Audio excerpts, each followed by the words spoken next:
새해를 맞이했습니다. 2025년 하나님께서 또 우리에게 기막힌 선물로 허락하셨습니다. 이 한 해를 또 우리가 어떻게 살아갈 것인가를 생각하면서 교회적으로는 올 한 해의 표를 감사함을 넘치게 하라라는 표를 정했습니다. 여러분들이 또 순서지와 함께 받은 책갈피가 있죠. 거기에 보면은 우리 오늘 설교 말씀의 본문과 또 표가 적혀 있습니다. 그래서 이 감사함을 넘치게 하라라는 것을 정한 것은 우리의 인생이 살면 살수록 참 삶이 잘 바뀌지 않는 것을 경험을 해요. 특히나 내 생각과 내 습관 또는 내 기질, 내 인격이 참 바뀌지 않는다라는 것을 더 많이 경험을 합니다. 제가 이렇게 목회를 20년을 넘게 하고 있는데요. 우리 교회 성도들 가운데서 또 저와 함께 세월을 보낸 시간들이 10년이 넘어보신 분도 계시고 또 1, 2년 되신 분들도 계십니다. 그런데 10년이 지나면은 강산도 변한다고 하는데 사람은 참 안 변한다는 생각이 많이 들어요. 외모는 변하죠, 그렇죠? 우리의 피지컬 그런 어피어런스는 조금씩 변할 수 있는데, 그런데 우리의 그 성향들은 참 변하기가 참 어렵구나. 그래서 부정적인 사람은 늘 부정적이고 또 그래도 긍정적인 사람은 긍정적이고 이런 걸 이렇게 보죠.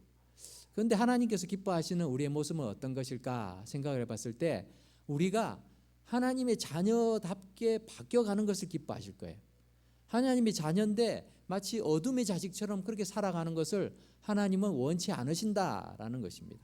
그래서 성경 공부를 해보고 또 우리 기도회도 하고 뭐 여러 가지를 많이 해도 참 사람이 잘 안 바뀌는데 우리가 어떻게 하면 바뀔 수 있을까? 그래서 올 한 해는 그러면은 우리가 감사를 좀 억지로라도 의지적으로 해보자. 감사를 많이 하면 어떤 문제가 어떤 변화가 생길까 좀 살펴보려고 합니다. 그래서 여러분들은 실험 대상입니다. 올 한 해 감사를 열심히 뭐 화가 나도 감사하시고요. 짜증나고 원망스러워도 자꾸 감사를 하도록 목사가 지금 이렇게 여러분에게 부탁을 하는 거예요. 그렇게 해보시기 바랍니다. 그렇게 해서 내 삶에 목사님이 하라고 했으니까 그래 한번 해본다 해가지고 똑같기만 해봐라 이렇게 생각하시고 1년 동안 작정하고 열심히 감사를 한번 해보시기 바랍니다. 그렇게 할 때 넘치는 그런 하나님의 역사들이 우리에게 임할 줄로 저는 믿어요. 여러분들도 믿으시죠? 네. 그래서 어떻게 감사를 우리가 할 것인가? 오늘 말씀이 우리의 이 한 해의 표이기도 하고 또 어쩌면은 우리의 일생에 있어서 이렇게 살기를 사모하는 그런 인생이 되면 좋겠어요. 감사함을 넘치게 하라. 그럼 어떻게 감사를 넘치게 할 수 있을까? 우리가 그 전제가 필요합니다. 그냥 무작정 감사를 하는 게 아니라 왜, 어떻게가 필요하죠. 그래서 오늘 말씀에서 그 해답을 찾아보려고 합니다. 첫 번째로는 예수님을 주로 받아야 하는 것이죠. 예수님을 주님으로 우리가 받아들여야 그 감사가 의미가 있는 거예요. 세상 사람들도 감사하는 사람 많이 있어요. 그런데 그 감사와 우리의 감사가 다르고 우리의 삶을 바꾸려면은 예수님이 나의 주님으로 우리에게 다가와야 되는 것입니다. 사도행전 16장 31절에서 사도 바울은 빌립보 감옥에 갇혀 있다가 간수가 참 지진으로 인해서 온 옥문이 열리고 다 도망간 줄 알고 자결을 하려고 하는 것을 살리죠. 그렇게 살리면서 뭐라고 얘기합니까? 선생들아, 내가 어떻게 하면 구원을 얻겠느냐라고 물을 때에 사도 바울은 주 예수를 믿으라. 그리하면 너와 내 집이 구원을 받으리라. 이렇게 말씀하고 있죠. 주 예수님을 믿을 때 구원을 받는 거예요. 그 구원의 기쁨이 없으면 우리가 감사가 세상적인 것에만 머물게 될 것입니다. 그리고 이 한순간에 끝나는 감사로만 지속될 것입니다. 하지만 예수님을 주로 받는 사람은 그에게 있어서 일평생 아무도 빼앗을 수 없는 그 구원의 기쁨을 가지고 있기 때문에 감사할 수 있는 것이죠. 구원은 참 어떻게 보면 간단하게 느껴집니다. 어떻게 로마서 10장 9절을 한번 읽어봅시다. 로마서 10장 9절 말씀. 네, 시작. 내가 만일 내 입으로 예수를 주로 시인하며 또 하나님께서 그를 죽은 자 가운데서 살리신 것을 내 마음에 믿으면 구원을 받으리라. 아멘. 우리가 예수님을 나의 주님입니다 라고 인정하고 하나님이 예수님을 죽은 자 가운데서 살려주셨습니다. 나를 위해서 죽으신 예수님이 나를 위해서 다시 살아나셨으니까 그 구원은 이 땅에서만 해당되는 것이 아니라 천국까지 이어지는 그런 천국행 티켓이 되는 거예요. 그러니까 얼마나 이게 감사한 일입니까? 그 예수님을 주로 믿는 것, 이것은요 우리의 삶을 흥분하게 만들고 기쁘게 만들고 감격스럽게 만드는 것입니다. 그래서 우리가 찬송가에도 그런 내용들이 나오고 있죠. 288장 찬송을 보면은 예수를 나의 구주 삼고 이 찬양이 있습니다. 우리 1절을 한번 불러보겠습니다. 288장. 예수를 나의 구주 삼고 성령과 피로써 거듭나니 이 세상에서 내 영혼이 하늘의 영광 누리도다. 이것이 나의 간증이요 이것이 나의 찬송일세. 나 사는 동안 끊임없이 구주를 찬송하리로다. 아멘. 아멘. 여러분, 예수님이 나의 구주 되셨다라는 것이 얼마나 감격스러운 일인지 몰라요. 그래서 그 은혜 때문에 우리가 감사할 동력이 생기는 것입니다. 예수님을 주로 믿는 그 믿음으로 우리가 감사를 찾는 그런 인생이 될 수 있기를 바랍니다. 두 번째로 우리는 감사함이 넘치게 하려면 주 안에서 행해야 합니다. 주 안에서 행한다라는 말은 걸어간다라는 말이에요. Walk in the Lord. 주 안에서 걸어가라. 걸어간다라는 것은 주님과 함께 걸어라. 즉 주님과 함께 살아가라는 얘기입니다. 예수님을 구주로 믿는데 세상에서는 예수님하고 상관없는 인생을 살아가면은 우리가 주님을 인해서 감사하기가 참 어려워지죠. 예수님이 주님이시라면 거기에 걸맞는 모습과 행동으로 우리가 살아가야 되죠. 주님과 함께 동행하는 삶, 걸어가는 삶은 어떤 삶이냐? 날마다 주님의 말씀을 붙들고 살아가는 인생이에요. 그래서 우리가 새벽 기도에도 합니다. 또 매일 성경을 가지고 새벽 기도 뭐 하신 다음에 하신 분들이 있고 아니면 따로 하시는 분이 계시기도 한데 그런 큐티를 통해서 매일 말씀을 보면서 하나님 앞에 기도하고 하나님 오늘도 주님과 동행하겠습니다. 우리가 그렇게 살아가는 것이죠. 인생은 그냥 짧은 단거리 경주가 아니에요. 돌아보면은 참 오랫동안 지난 것 같지만 그래도 한순간에 지나가잖아요. 그리고 앞으로 남은 인생도 어떻게 보면 우리가 살 날보다 더 짧은 분들도 계실 것입니다. 그럼에도 불구하고 우리의 인생은 여기서 끝나지 않고 주님과 함께하는 그 영원한 시간이 있기 때문에 우리는 계속해서 가는 거죠. 그 계속해서 갈 때 주님과 함께 가는 인생, 그 인생이 복된 인생이기에 주님과 함께하고 주 안에서 행할 때에 우리는 감사의 의미들을 찾을 수 있습니다. 긴 여정, 장거리 경주와 같은 그 인생을 단숨에 달려갈 수 없어요. 그렇기 때문에 우리가 하루아침에 참 바뀌지 않아요. 그래서 매일매일 하루하루를 소중히 여기는 삶이 중요합니다. 우리 찬송 430장 주와 같이 길 가는 것 여기에도 그렇게 나오죠. 한 걸음씩 한 걸음씩 날마다 주와 함께 걸어가는 것, 이것이 중요합니다. 우리 이 찬양도 1절만 한번 불러보겠습니다. 주와 같이 길 가는 것 즐거운 일 아닌가. 우리 주님 걸어가신 발자취를 밟겐 한 걸음 한 걸음 한 걸음 주 예수와 함께 날마다 날마다 우리 걸어가리. 아멘. 여러분 욕심내지 마십시오. 한 걸음씩 한 걸음씩 주님과 가시면 돼요.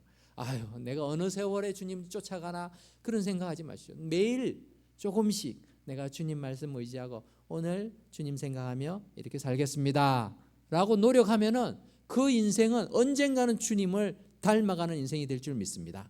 마지막으로 우리가 감사하는 인생, 감사함을 넘치게 하는 그런 인생을 살려면 믿음의 기초, 신앙의 기초가 튼튼해야 합니다. 믿음에 굳게 서야만 하는 것이죠. 어떻게 해야 합니까? 믿음의 뿌리를 받고 세워져라 라고 오늘 성경은 말씀하고 있습니다. 우리 6, 7절 말씀을 같이 읽어볼까요? 7절 시작. 그 안에 뿌리를 박으며 세움을 받아 교훈을 받은 대로 믿음에 굳게 서서 감사함을 넘치게 하라. 예수 그리스도 안에서 뿌리를 받고 세움을 받아서 그 주님의 가르침을 따라서 믿음에 굳게 서서 감사함을 넘치게 할 수 있다라고 말합니다. 요즘에는 이단이 참 교묘하게 많은 사람들을 미혹하는 세상이 되었습니다. 오히려 이단이 더 잘해요. 세상의 정통 기독교 교회들은 여러 가지 손가락질 당하고 많은 불안한 모습, 부정한 모습, 이런 잘못된 것들을 더 많이 드러내는데 이단은 그런 모습들이 잘 안 드러납니다. 속 깊이 들어가기 전까지는 늘 좋은 모습밖에 보이지 않아요. 그러니까 사람들이 그렇게 현혹되죠. 그렇게 현혹되는 이유는 뿌리가 없기 때문이겠습니다. 뿌리가 제대로 박혀야 성장을 하는데 여러분 뿌리는 보이지가 않아요. 그러니까 사람들이 뿌리의 중요성을 잘 몰라요. 나무를 보고도요, 우리는 나무의 기둥과 또 가지와 또 잎사귀와 열매, 꽃 이런 것만 보죠. 뿌리에 대해서 관심을 가지지 않잖아요. 그런데 그 나무가 튼튼하고 그 나무가 온전히 바로 서 있기 위해서는 뿌리가 없으면 있을 수 없는 일입니다. 보이지 않는다고 해서 그것이 중요한 게 아닌 게 아니죠. 보이지 않지만 가장 중요한 역할을 하고 있습니다. 아무리 보이는 부분이 거대하고 화려해도요, 뿌리가 약하면은 한순간에 나무가 넘어지죠. 그러한 것을 우리는 종종 보지 않습니까? 우리 인생도 마찬가지입니다. 우리 신앙도 마찬가지예요. 어떤 분들은요, 신앙의 그냥 겉모습만, 사람들에게 보여주는 모습만 화려해 보이려고 애를 써요. 아무 소용이 없어요. 뿌리가 흔들리면요, 조금만 문제가 시고 시험이 닥치면 그냥 넘어집니다. 아니, 저 사람은 장로님이고 권사님이고 어떤 분들은 목사님인데 어떻게 저럴 수가 있나요? 잘못된 뿌리가 되어 있으면 그렇게 넘어지는 거예요. 우리가 볼 때에는 겉만 보니까 잘 모르죠. 하지만 뿌리가 그래서 중요한 것입니다. 교훈을 받은 대로 믿음에 굳게 서는 것, 이것이 참 중요합니다. 뿌리 없이 어떤 분들은 막 새벽기도를 열심히 하고, 새벽기도 참 열심히 해요. 주일 예배 안 빠져요. 그러니까 나는 신앙이 좋다라고 생각해요. 그런데 하나님 말씀을 제대로 알지를 못해요.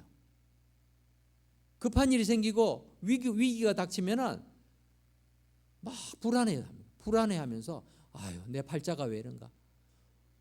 전생에 내가 무슨 잘못을 저지른? 이런 얘기를 하고 있어요. 예수 믿는 사람이 전생이 어디 있어요?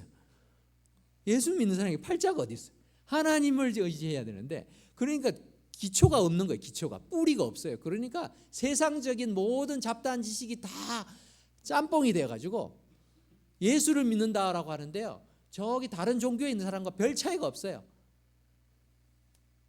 열심을 내지 말라는 얘기가 아니라 열심을 가지지만 그 열심이 바른 결과를 나타내기 위해서는 바른 진리 안에서 우리가 그 열심을 가져야 되는 줄 믿습니다. 그래서 우리가 주님이 약속하신 그 말씀 위에 굳게 서는 우리의 삶이 필요한 줄 압니다.